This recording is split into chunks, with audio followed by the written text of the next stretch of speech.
krimen na nagaganap. Tsaka yung iba sa mga school dito, ulang sa pedestrian line. In other ways, ligtas pa naman, pero most of the time di na eh. Kasi marami na, andyan yung mga kriminal, di ba? Andyan na mga terrorist. Sa tingin ko po, hindi na po. Kasi po, marami na po nagkalat na mga snatchers, mga krimen, iba't ibang krimen.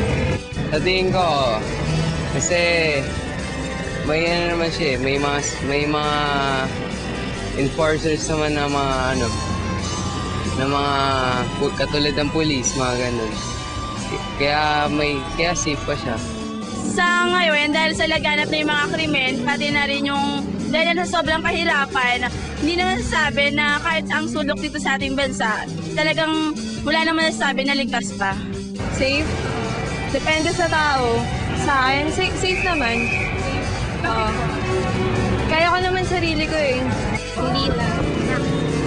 Kasi yung mga tao, tas kung yung sariling government nga natin hindi maayos yung Pilipinas, paano pa kaya yung mga tao? Saka nasa tao na rin eh, kaya't na. Hindi na siya safe kasi ang dami na nagaganap na trahedya ngayon eh. Opo. Kasi maraming makasang na maliligtas pa ang Maynila. Eh kayo, ano sa tingin nyo?